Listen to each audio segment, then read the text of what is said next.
dami ng mga bulaklak ang aming peas. Ako, kinakain na niya. Nag-harvest na yung asawa ko. Kinakain na niya. Ay, what is that? More beans. Oh, ito. Yun.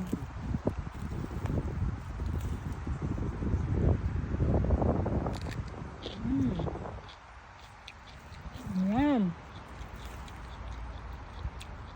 Ang tamis niya. Matamis. Sweet honey.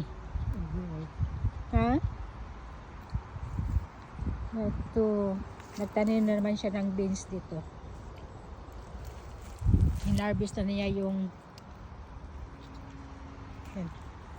hinarvest na niya yung patatas namin. Ayan. Ito, mayroon ng bunga. Yung ampalaya ko, ayan, yun. Sana dumami na yan para makakain ng ampalaya. Ito. Dami pa dito. Malaki pala ito. Kainin. Ay, daghan na yung ano ko. Daghan na ang kamote ko.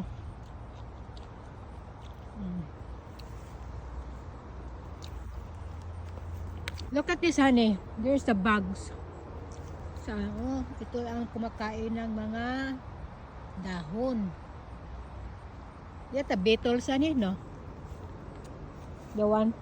Japanese, Yeah, ito ang Japanese beetle. Ang kumakain ng mga dahon. So, you're gonna spray that? No. absolutely not. Ayan. Talsik sila, talsik. Yung kamatis namin, ang dami ng bunga.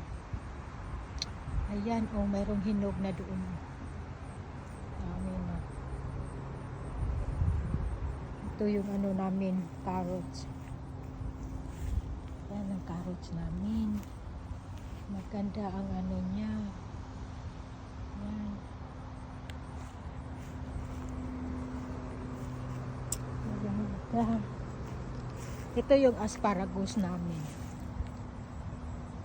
Yan. Parang bulak lang to, no? Yan ang asparagus namin. Yung cucumber namin ito.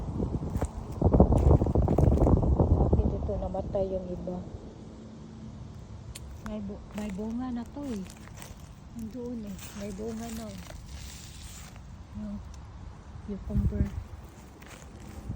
Nag-harvest na yung asawa ko kanina ng ano, green beans.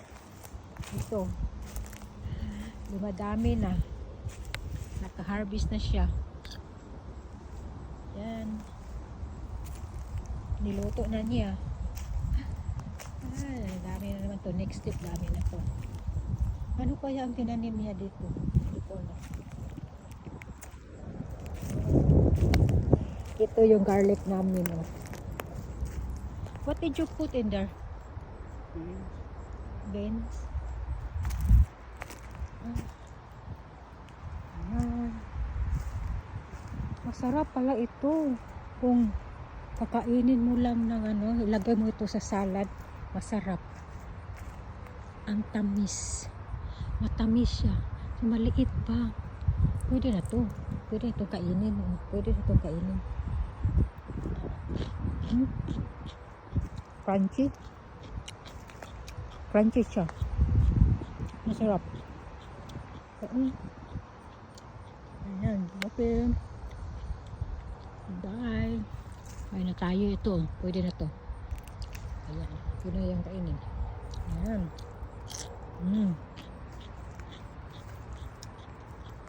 Ang crunchy niya. Sabay.